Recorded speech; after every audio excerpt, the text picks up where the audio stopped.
Tulo ka klaseng kaila nga dapat nimong dikayan. Mao ni ang makadismaya nato nga realidad sa kinabuhi nga dili tanang taong kaila nato matinud-anon. Maihap lang sa ato ang mga tudlo ang matawag natong true friends. Ilabi na sa panahon karon, daghan gyud silang nagkalat bisan asang lupalo. Basin ikaw, imuha na ning nahimamat ang inganing klaseng tao. Una, ang user na kaila. Mao ni klaseng tao nga amiguhon ka tungod kay naa siya kinahanglan diha nimo. Kay nakahibaw sila nga maggamit kanila sa ilang gustong makuha diha nimo. Pero once nga wala na sila makuha diha nimo, i-chapera na kanila. Dili na kanila tagdon. I-end friendship na ka. Ikaduha, ang fake nga higala.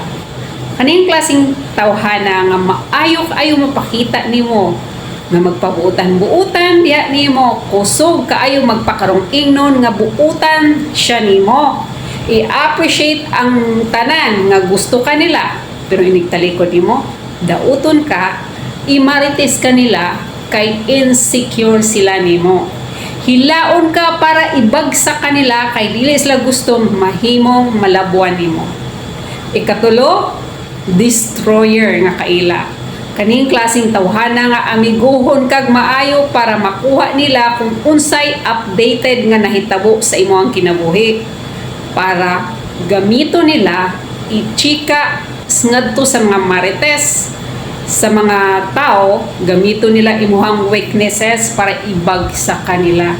Daghang klaseng taong ingani, bisan asa ni sila maong ikaw.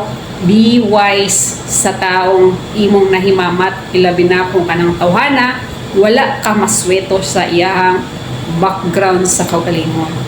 Pero bisan ingana na sila, ayaw sunduga ang binuhatan nila, mas maayong imuhang ipatigbabaw ang tinuod nga ikaw. Bahala sila unsa sila, ang kahitasan ang maghukom nila. Basta ikaw magpabilin nga matinud-anon diha sa imong kaugalingon. Amping, God bless you.